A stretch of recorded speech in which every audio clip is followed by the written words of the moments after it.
Back again, I'm Reverend Christine, and some of you know or remember that I was trained in a program called Peace Community Church. That's the church that I'm ordained in as a minister. And it's founded on a Quaker tradition, which is listening to the Spirit within and listening to God's message, Spirit, the Holy Spirit, your inner angels, speaking through you. That's what we're going to do today. We hope Spirit's going to speak through us today. What I want to talk to you about is there's 4 basic churches that we talk about in Peace Community Church. The first church is your state of consciousness. It's who you are. It's the vastness that you are. It's the soul energy, the life force, and your connection to your source, to the divine. The second church is your physical body. And that physical body is the car you have so that you can be here. We couldn't talk to you as well if we couldn't see you. So, and manipulating physical things, you need a physical body. The third church is your small unit, your family, your friends, those people that you've chosen to be your teachers in life, your mirrors of who you are in many different ways. And the fourth church is where you go out into the community to share, to do your work, to make a difference, to expand. The church I want to talk about is the second church. So the second church is your home, and it's very important.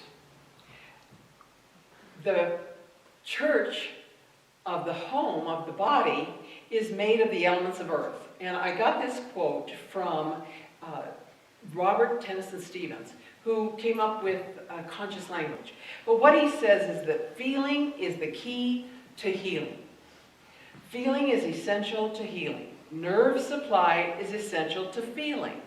When feeling is identified as a many-faceted system, including neurology, emotion, thoughts, body language, and words, we can begin our re-feeling and healing of our bodies, relationships, careers, and lives, being more enthusiastic and joyful in everyday life. Anybody here could use a little more enthusiasm in their life? Look at a baby. They're so enthusiastic, right? And children, they just go and go and go and go and go. You work at a daycare, you know how much they go and go and go and go. So what happened to that? What happened to that within us? What happened to that spark? And enthusiasm is from the word entheos, God within. So how did we close that down? And that's what we're talking about, is re-feeling. Re-feeling whatever the aches and pains of emotions that have stopped us from being our enthusiastic, joyful, excited self. And that's where our creativity comes from, is our enthusiasm. So I'm going to talk a little, when I decide on a subject, I didn't know exactly what I was going to say. And I was sort of deciding on this one to teach myself, to learn myself, and find out what I know. So all kinds of things come up then. I read a book, there's some post on Facebook, there's a television show, I watch Super Soul Sunday. It's all perfect. So we'll see where all this takes us. But your body's the barometer of how well you're connected to your consciousness. And everything that is an illness or a stress starts out in the field of our spirit, moving into our mental body through our filter, into our emotional body, and then affects our biochemistry. So it starts way out here in our beliefs and the things that we're thinking about. And changing our thinking is how we can change our life. And I know that's what Ernest Holmes is all about.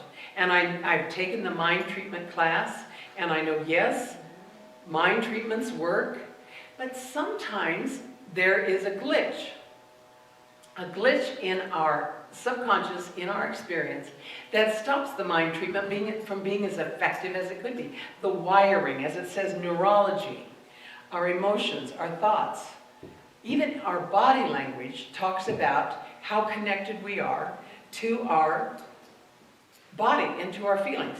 Last night, on Oprah's channel, the OWN channel, Ilana Van Zandt worked with some people who were affected by the massacre in Orlando last year.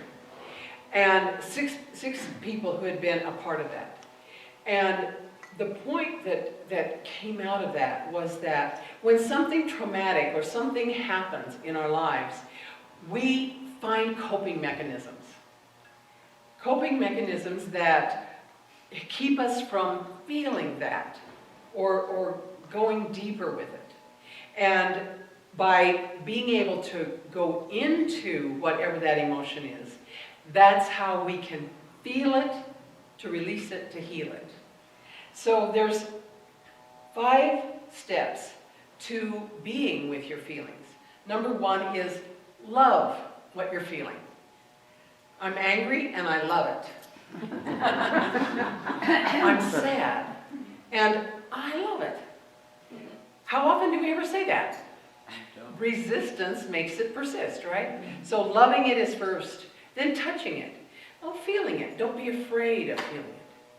Ah, okay, so I'm a little angry.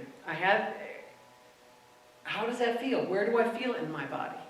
What is it doing to me? It's just an emotion. It's just a biochemical reaction. And you know, scientifically, biochemical reactions only last officially 90 seconds. And when we think about it more and more, or we resist it more and more, or we tell the story over and over again, it can last longer. So love it, touch it, then breathe.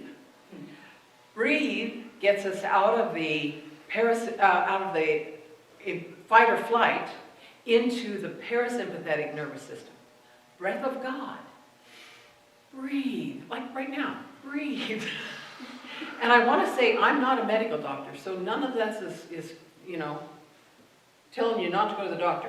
But ways to approach your own healing. Breathing is very, very important to changing energy. And then stay. Don't get up and go get a chocolate.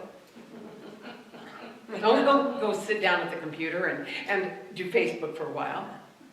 Don't go shopping. Stay with it. And feel it.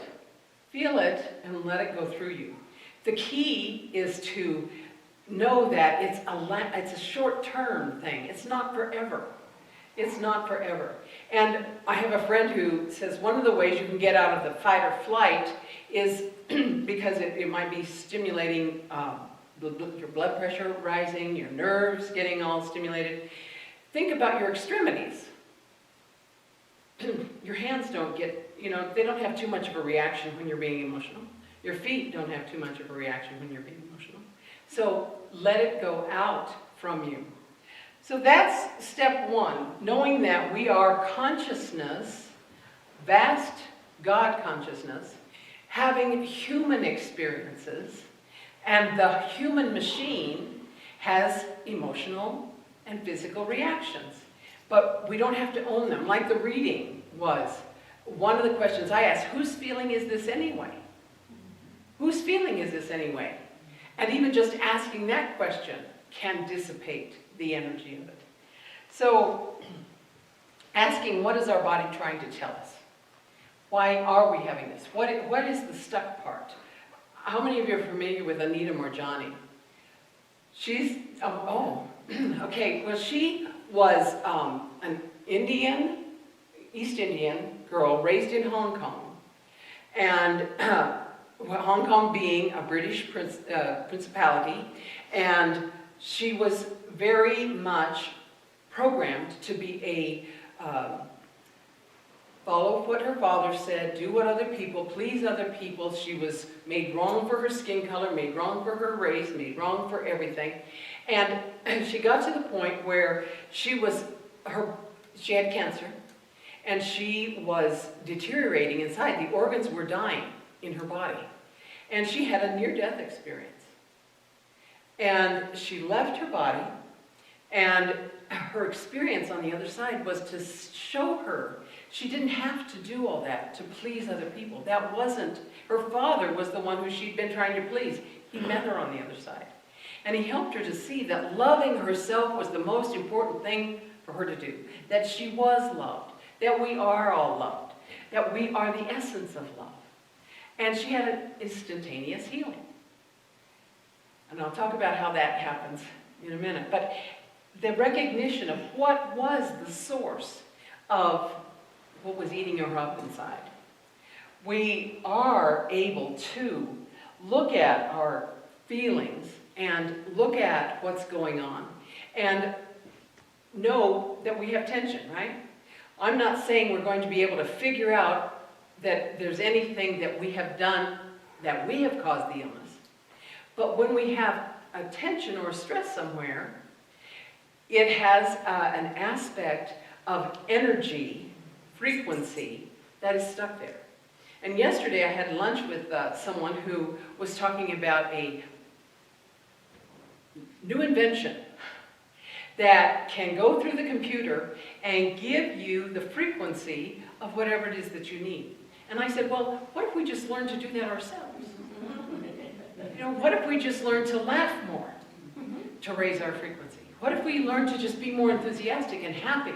What if we learn to look at things a different way, to change our talk, the things we're saying about what we're experiencing? How many of you have ever said, oh, my aching back, he gives me a pain in the neck. I just can't get through to that person, and, you know, there's all different kinds of things we say, that I hear people saying. I was with my cousin, and she has some health issues. And it was like I would offer a suggestion of something, and she would go, well, I never get to do that, or that won't work for me, I have this going on. And I went, do you hear yourself saying that this suggestion won't work for you? We do that, you know, if someone brings something up. So I'm just saying that we have the ability to choose what we say, what we think, what we feel, and to be more relaxed in everything that we do.